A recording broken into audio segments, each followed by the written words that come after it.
What's up, everybody, and welcome back to the TNT Smoke Factory Championship Week. It was a great week of college football. The season, it officially shifts into the postseason. Playoff season is here, and we have to talk about the takeaways from Championship Week as we head into the bowl games and the college football playoffs because it seriously looks like it's going to be a good one. Oh yeah, absolutely. And we saw some I wouldn't say totally shocking, but we did see some surprising shows from this championship weekend. You know, the likes of Penn State bowing their necks against Oregon and SMU. You know, everybody underestimated them. Boy, they put on a performance in that ACC championship game. Yeah, they really did. And to stay on track with what you were talking about, that's our number five takeaway. Penn State showed us a different side of themselves in this championship game. We were at the game. A lot of people were believing this was going to be a Oregon blowout. Yes. The guy in front of us, the annoying Oregon fan, was believing it was going to be an Oregon blowout. Yep. But Penn State really showed up, and specifically on the offensive side of the ball, 297 rush yards from this Penn State offense. Mhm. Penn State put up a lot of points in this game. I was not expecting that. And they really went toe to toe with the best team in the nation. Yeah, where Penn State kind of failed to me, and you when you say showed a different side is I think they went away from their offensive identity, which was getting Tyler Warren a little bit more involved in that fourth quarter. They kind of waned on his involvement versus upping, the amount of his involvement. So I was a little disappointed in that. I think if they had stuck to that plan, they probably could have made more of a dent in that armor of Oregon. But then on the opposite side, Penn State had been a defensive prowess for most of the season.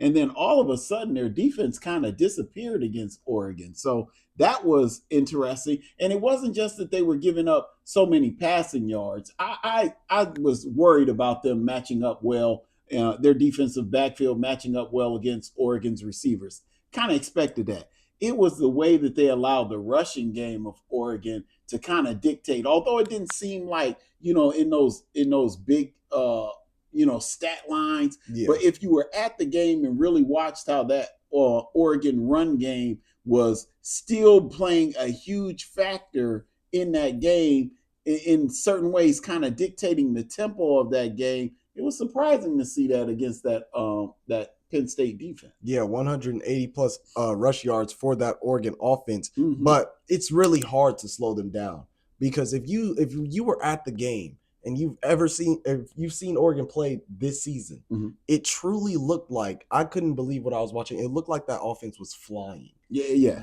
I couldn't keep track of where the ball was. They were moving so fast. Great play fakes. This Oregon offense is serious. But even with Penn State's defense failing them, their offense somehow found a way to keep them in that game. But to get to our number 4 takeaway, we have to talk about the scorching hot Arizona State Sun Devils. Nobody wants, no matter how the media is making it seem like this is the weakest team in playoff history, nobody wants to play this Arizona State team right now. They are scorching hot offense. Cam Scatterbo. It seems like nobody can bring him down. No. He's breaking tackles, He breaking is loose. a human bowling ball. Yes, he is. Their pass game is going crazy. They put up, 40 plus points against Iowa State without their leading receiver, Jordan Tyson. Exactly. This Arizona State team, trust me, it might not seem like it. This team is legit. They'll play the winner of, who is it? Texas versus Clemson. Mm-hmm. I guarantee you the winner of that game does not want to see Arizona State. They're not in a good position because actually when you look at Clemson and when you look at Texas, how stout are they going to be against that run game? And if you can't stop that run game and you against ASU and you start creeping those safeties down, they're going to hit you over the top. Like you said, in that championship game, they did that without their number one passing target. So you add that to the mix, and then you start bringing safeties down, trying to stop that big run game from Scatterbo. Man, you're going to find yourself in a world of hurt. Not to mention, we didn't even bring up the fact of the way that the quarterback, Levitt, Levitt. the way that he performed with his legs in Yeah. that championship game. They are media can downplay them all they like. Arizona belongs there, and not only do they belong there, you better come ready to play when they take the field. And I love one thing that we didn't mention. I love the way they reacted when they won that championship game. So much fire coming out of those kids. Those kids were like, man, they were hitting on each other. They were so happy that they had won this game. They were fired up, you know, because they were picked last in the Big 12. This is a team with a chip on their shoulder, and they're playing like it. Yeah. You see it on all three levels of the ball. Because they had no mercy on Iowa. None. Iowa State. They had no mercy. This Arizona State team is legit. People need to start treating them as such. Yes. Do not be surprised if Arizona State moves past that Clemson, Texas game that people keep saying they're going to lose in, get blown out in. Arizona State is scorching hot. Yeah, I agree. To get to our number 3 takeaway, we have to talk about conference realignment. Every single game of the Power 4 championships included a team that was new to their conference. New to the conference. We have to start in the Big 12. The winner, Arizona State. New to the conference. They're new to the conference, came over and took over that conference. Yes. They invaded. Then we moved to the SEC. Texas, new to the SEC, almost pulled out a victory. We're right there. In overtime. Right there. Against the Georgia Bulldogs. What a game. They almost took over that conference. We shift to the Big 10. Oregon, mighty Oregon, ran through the Big 10 this year. Outside of that Ohio State game, pretty much left no doubt. Yes. Oregon, well, Wisconsin as well. But nonetheless, they're undefeated. Yes. They ran through that Big 10 conference and planted their flag. And then SMU loses by what? A 56-yard field goal to Clemson? An incredible kickoff return coupled with a 56-yard field goal. Yeah. So Clemson escaped with the ACC. They did. But realignment, nobody's really talking about this. It's huge in the world of college football now because we're getting so many new conference, I don't want to say powerhouses yet, but conference teams that could be taking competitive teams. Yes. And you look at the Big 12, they're teams that almost made the championship game.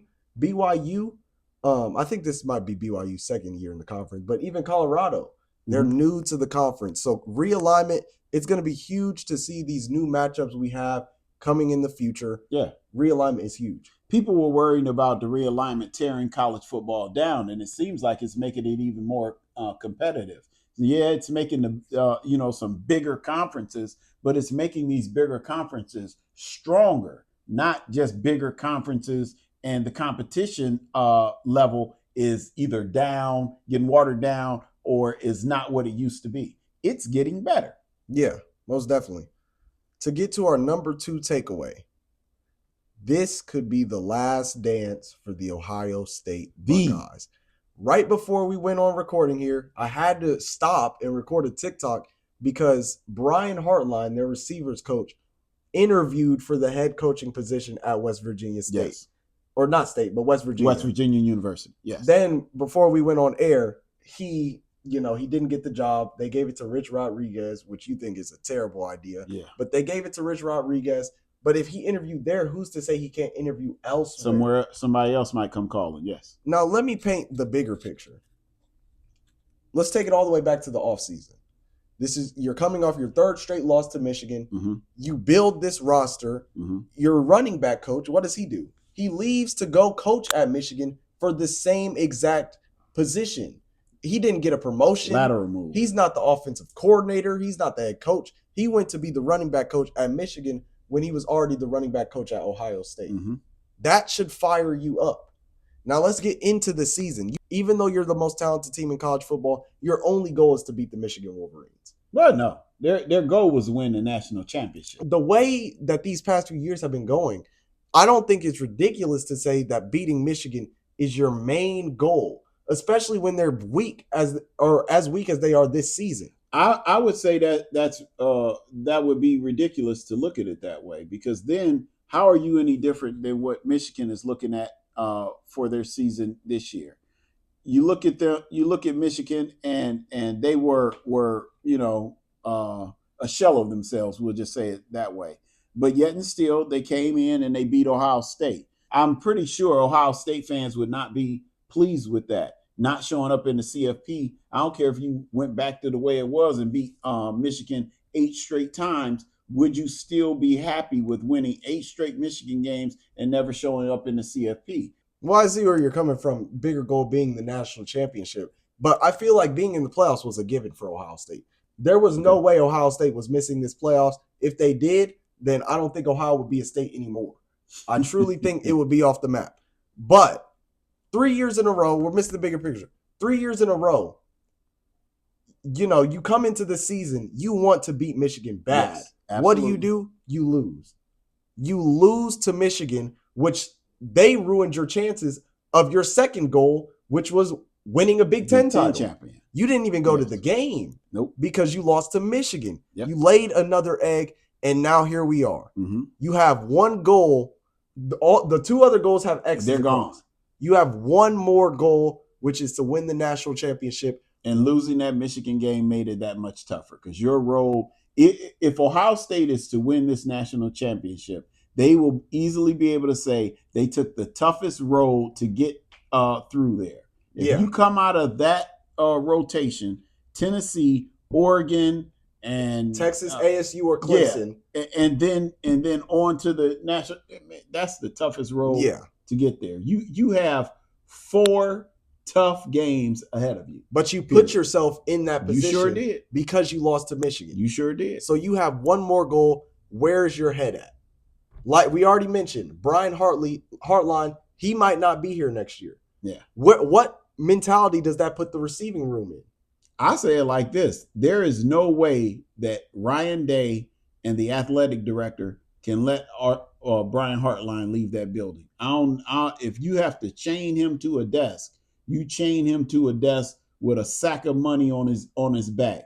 You got to keep him in that room because he has been the most consistent recruiter you've had. He has brought in more talent than anyone else in that coaching room combined. If you allow your greatest asset from a recruiting standpoint to leave the building, you might as well just chalk it up for a couple years. You are now no longer what they say. Ohio State is always reloading. You are now rebuilding if you let that man walk out that room, and particularly if that talent starts to walk out with him. Yeah, because it's a wrap at that point. Because like I was saying, where does this put Jeremiah Smith, mm-hmm. Carnell Tate, the other receivers? Mm-hmm. What does this do to them mentally?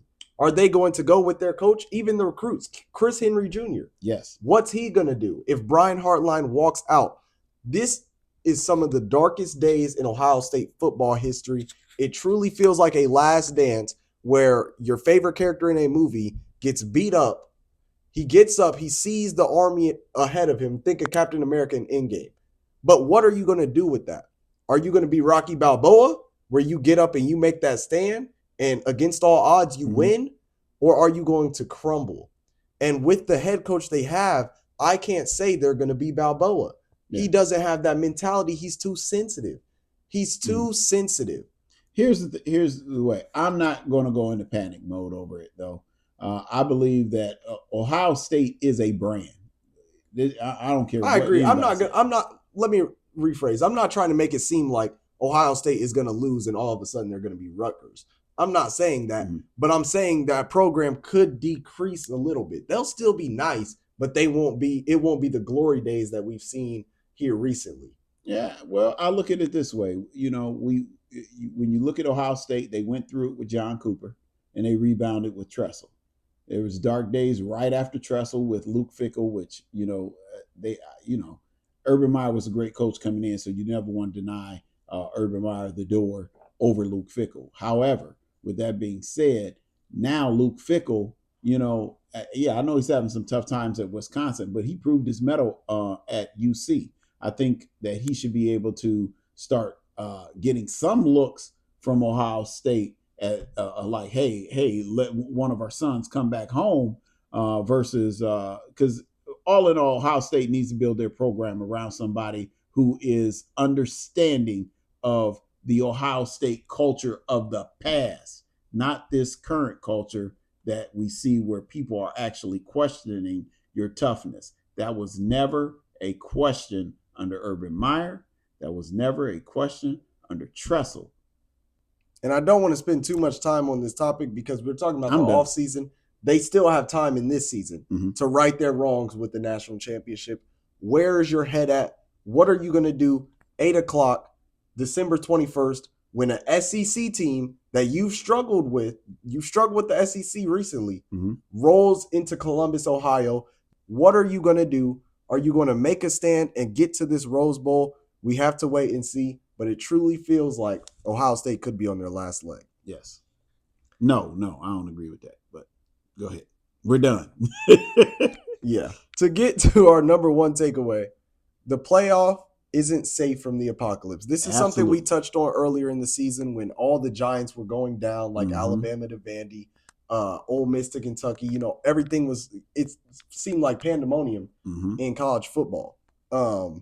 Now we have our 12 teams. Mhm. We have our 12 teams. And if you watch movies, you know that scene where it feels like the character escaped. They kind of let out that sigh of relief. Mhm. And then the zombies are right back on them. They end up getting jump scared and killed off. That's how it's going to be in this playoff because there's a lot of teams that can still show proofs or not show, but make some noise in this playoffs that we Mhm. might not be expecting. Yeah. We talked about Arizona State earlier. Everybody's doubting them. Everybody's expecting Texas to have an easy path to the Final Four. But before we even get to Arizona State, let's talk about Clemson. Cade Klubnik. Mhm. Homecoming game for him. Mhm. He's going back to Texas. A guy that's beat Quinn Ewers in high school. Mhm. This Clemson team, as much as I hate to admit it because I don't like them being in with 3 losses, they're dangerous. They're dangerous. They're Yes. very dangerous. Other teams, SMU, they got into the playoffs over Alabama. Some people disagree. Most of America wanted to see it. Now they have to prove why they deserve to be there. Imagine SMU, first year in the ACC, goes to a Penn State whiteout and walks out of there with the victory. That would be crazy. Yeah. Crazy. Signetti, Indiana. Everybody's forgot about them since that Ohio State loss. Yes. But this is still a good team. In-state playoff game going up north to South Bend to play Notre Dame. What if Indiana walks out with that one? That'd be amazing. Like I mentioned in the Apocalypse video last time, there's still a lot of zombies in this playoff that can infect these teams and end up getting far in this playoff. Don't be surprised. The playoff is not safe from this apocalypse. Everybody took a sigh of relief because the regular season's over. Everybody thinks upsets are over. I promise you, the playoff, it's not over. I look at it this way. This has been the setup of this entire college football season. This entire season has been filled with the unexpected. I think the playoffs is going to be a continuation of that, and the unexpected is what we're going to see happen. To the point that early on, before anything gets started, I'm already thinking the champion of this playoff will not be one of the top 4 seeds. The champion of this playoff will come from seed 5 or below to win it all. And don't be surprised if that 5 and below could even be somebody like a Clemson who, hey, we got hot at just the right time. You can't sleep on anyone in this playoffs. No one. And honestly, the format of the playoffs, when I really look at it, it makes the top 4 seeds not really a desirable place to be. Yeah, especially for that number 1 seed. Yeah. Oregon. Yeah. I'm like, this playoff design, probably has to go out of the window after 1 year when they really look at it and say, wow, you know what? We really screwed the number 1 team in the nation. Yeah. Because it's going to be very difficult for them to survive the gauntlet that they have to go through in order to win it all. So I don't look for the top 4 seeds to survive. Look for the champion to come from seeds 5 and below. So give me the field instead of the top 4. Yeah. But that's our takeaways for championship week of college football. The season is far from over. The championship game is until like the 20th of January. Yeah, we got a something whole like that. month and a So we half. still have a whole month of college football. It's going to be interesting. Trust me. You do not want to miss these playoffs. It's going to be interesting. We just have to wait and see who ends up on the top, who will win it all. We don't know yet, but that's our top 5 takeaways. Make sure you guys like, subscribe, comment, and we'll see you on the next one.